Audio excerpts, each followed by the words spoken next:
What's going on? It's your man, John Fortune, the host of the Frustrated Fan Sports Show.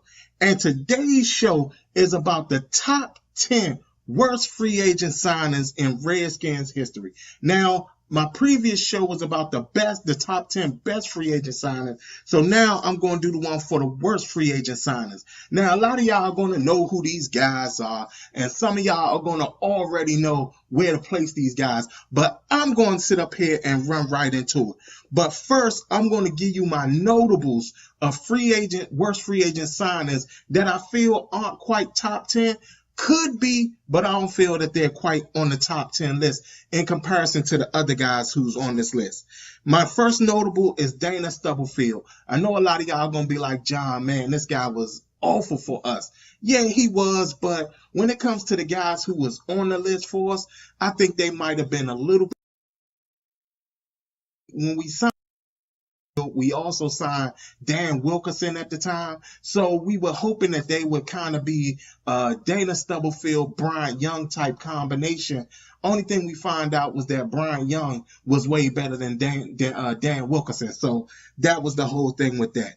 My number two notable is Mark Sanchez. I know he's a recent guy, but dang if he was like the worst thing to ever show up in a Redskin uniform.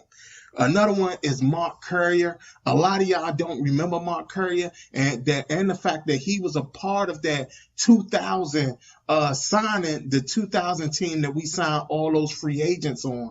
So, you know, all those older guys, it was Mark Courier, Bruce Smith, Deion Sanders. You know, it was a lot of guys that were older that we assigned during that time period, and he was one of them.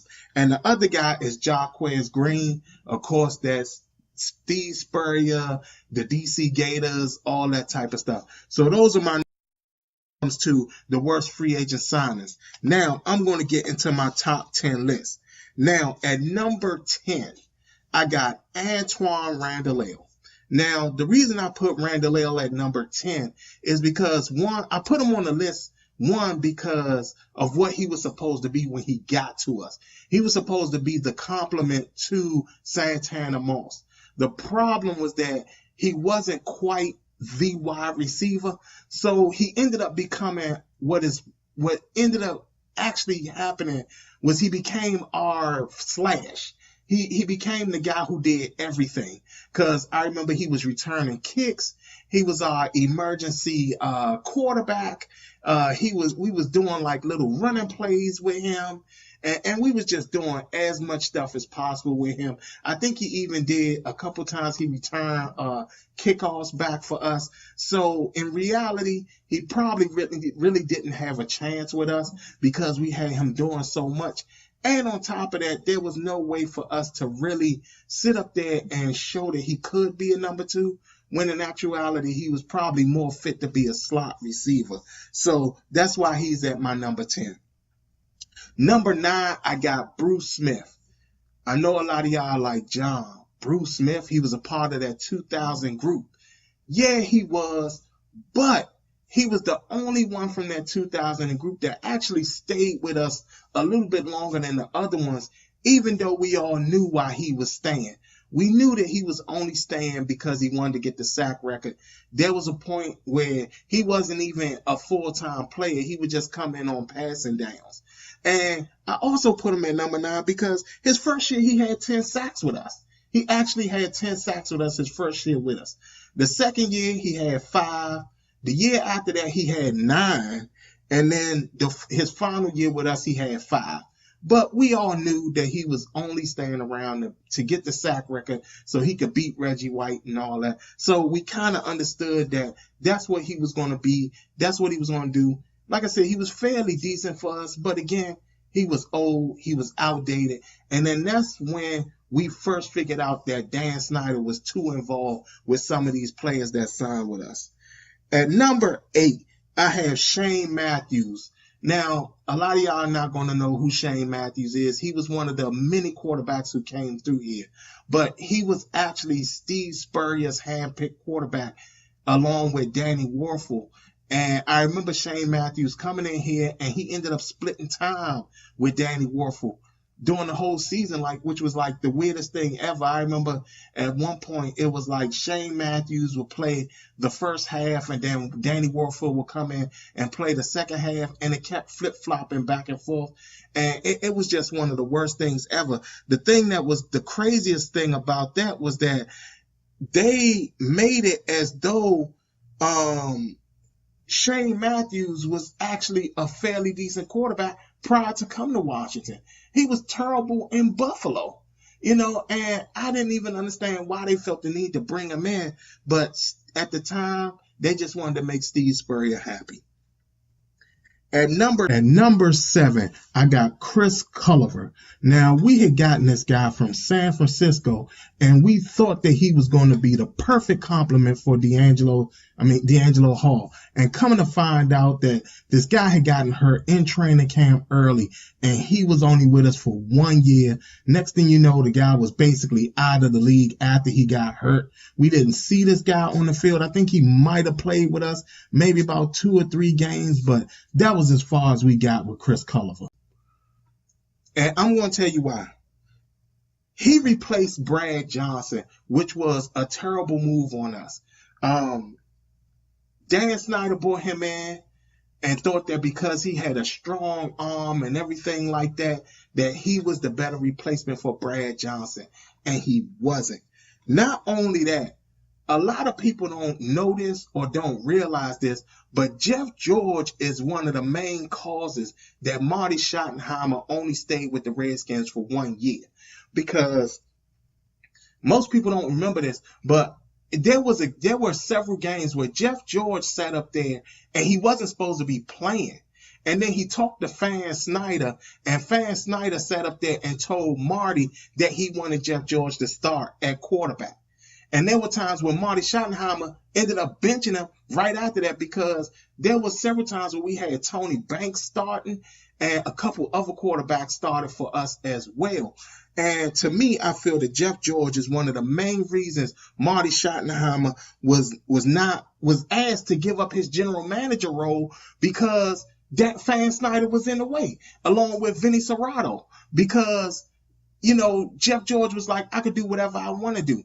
And it showed in games where Marty Schottenheimer would tell him to run a play, and then he would run his own play. Now, I don't know if a lot of y'all remember that, but I remember that there was that fussing match that happened on the sideline between, I think it was Jeff George and Marty Schottenheimer, or it was Jeff George and Jimmy Ray. One of the two, I remember it was them two, they were arguing on the sideline about him changing the play.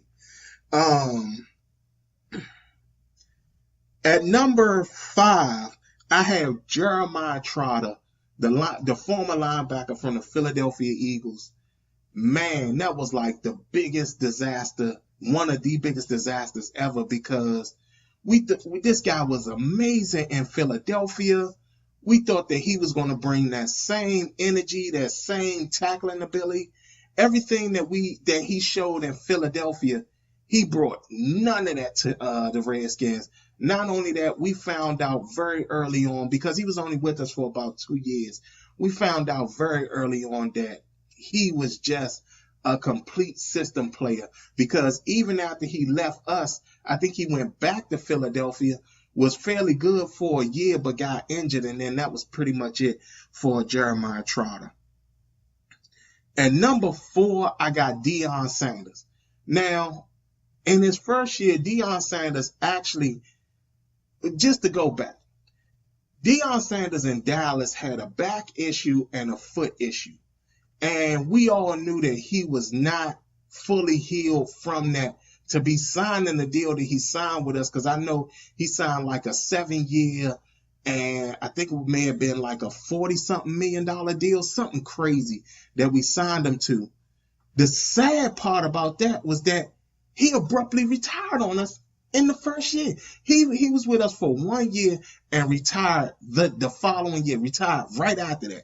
And everybody was like, well, What happened to Deion Sanders? I mean, during that season, he only gave up 1 touchdown. But the thing about it was that he didn't tackle. We knew that. We knew that when he was coming here. And at the same time, it was a lot of times he would let a whole bunch of passing plays happen in front of him, but he wasn't giving up touchdowns. So again, it was a terrible, terrible signing for us. At number 3, I have Michael Barrow. A lot of you are not going to remember the fact that Michael Barrow came to the Washington Redskins and replaced Antonio Pierce, who, by the way, was only 25, I think, at the time. Michael Barrow came to us, and Michael Barrow was already 35. Did not play a single down for us.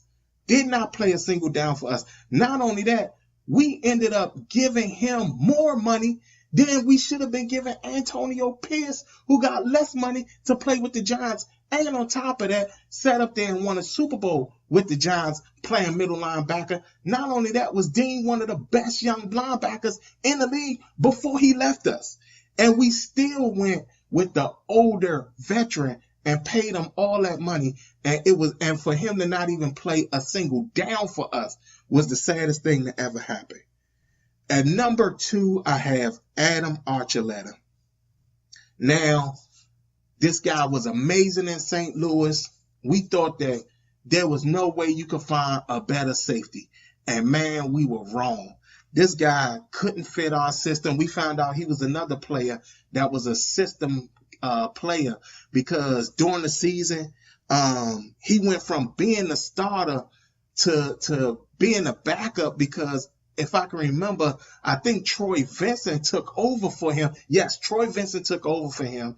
And even after that, he ended up moving out of the backup role and ended up being ended up becoming a special teams player. And he was getting all his tackles with us being on special teams. So this guy was a very awful player for us. And I think during the end of the year, we ended up trading him to Chicago to get, I think it was like a 4th round pick or something back. But man, this was like one of the worst signings we've ever had when it came to free agents being terrible. And of course, my number 1 worst Redskins free agent to come to DC, Albert Haynesworth. This was like the most worthless free agent pickup the Skins have ever had in their total history. And man, we've had some bad players come here. But this guy, based on what we thought we were truly going to get and what we paid him, and for him to act the way that he did, for him to be as lazy as he was, I mean, failing conditioning tests, hell, it's his fault that we got that crazy cap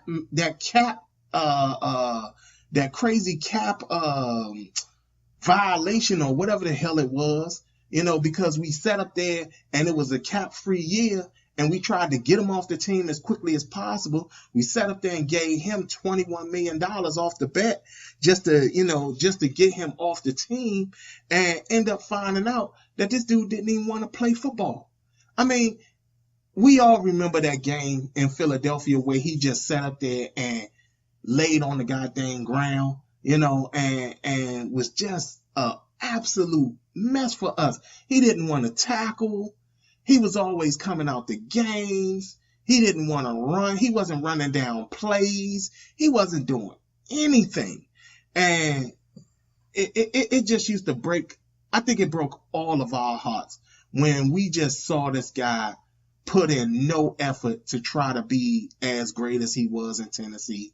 I mean, like, he wasn't even trying to tackle. He wasn't trying to get to the quarterback. He wasn't trying to do nothing. And we should have known off the bat that this guy was a problem just from his poor press conference, because he was just, man, he was just an absolute disaster for us. So tell me how you feel. Comment. Let me know if y'all got a different grouping of top 10, or maybe y'all want to rearrange the order that I got them in. You tell me how you feel and what you know. Like, subscribe, And at the same time, understand that at the end of the day, sometimes teams mess up. It's just that we've messed up a little bit more. This is your man, John Fortune, and this is the Frustrated Fan Sports Show.